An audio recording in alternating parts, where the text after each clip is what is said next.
Andrew Allers here with ICTV Sports, joined by John Delapina, who is VP of Communications for the NHL, and we're here for the viewing of the NHL 100 Years. John, thank you for interviewing with me. Oh, great to be with you. So, being the VP of Communications for the NHL since 2008, what did this documentary teach you that that we won't see as viewers, viewing the NHL every day with hockey games that go on? So much of the stuff before we were born, it's just so amazing to see. Stephen Harper, the former Prime Minister of Canada, narrates a lot of the early going of this documentary, and you learn things about, as an American, I know you're from Ottawa, I didn't know how World War I affected Canada and how it depleted the entire NHL of its players.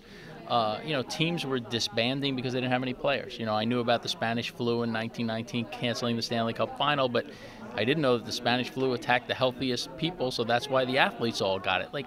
I learned some things in the 20s, 30s, 40s that I didn't know anything about the game, and you think, I live the game. You think you know everything.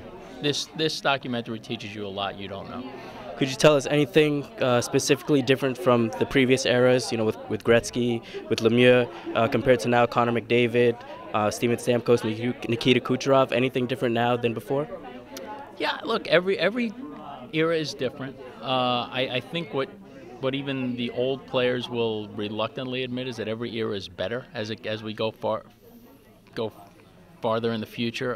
The players are stronger, they're faster, they're more skilled, the equipment is better. And what I've noticed just in the 9 years I've been at the NHL and 25 years of covering the NHL before that, is they're smarter people, they're more mature. They come in at 18, 19 years old now and they have something to say. They can conduct an interview and be coherent and be funny and be intelligent, whereas, the old 18, 19, 20-year-olds, when I was 18, 19, or 20-year-old, if you stuck a microphone in my face, I would not have said anything intelligent. Now, expansion is a big part of the NHL, and we recently have seen the Golden Knights doing a great job, tearing up the scene. Do you think that the Golden Knights are a great addition to the NHL? Yeah, they're fantastic. I was there for the opening night, the home opener.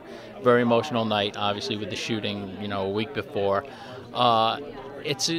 If you haven't been to Las Vegas, or if you've only been to the Strip, you have an impression of what it is. It's casinos and it's people just vacationing. But it really is a bedroom community, too. There are a lot of people who live there a long time, and they've wanted a pro sports team. We're first, and that's great. And they've really embraced the team. And, wow, what a great start they're off to. It's amazing. Now, concussions are a big thing in hockey and all contact sports. What is the NHL doing specifically to help players who have had concussions? I know Crosby has dealt with a lot of concussions over the years. What is the NHL doing to help them? Well, it's a story we like to tell. A lot of people don't like to hear it, but we've been pioneers in this space. We were the first to have a concussion working group. We were the first to really work with our Players Association on this. We've changed the rules to eliminate a lot of the hits to the head that used to be routine in the game. If you hit a guy shoulder to the head, that was considered a legal check for many years. It's not anymore.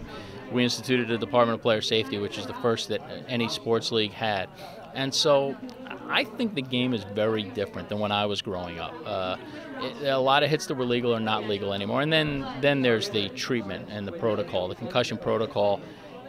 It gets stiffer and stiffer every year. And look, the thing people have to realize is, and not to pass the buck, players want to play. And so they get hit and they're like, I'm fine, I want to go back in the game. And your first diagnosis is, what is the patient telling you, and I think what we're doing is we're changing the culture so that players don't feel afraid to say right now, you know what, I don't feel too good, take me out of the game. I'll come back in and I'll play tomorrow or 3 weeks from now, but I'm not okay. I think we're making great strides in changing the culture and how to deal with concussions and how serious they are. John, thank you so much for interviewing with me. I'm Andrew Allers for ICTV Sports.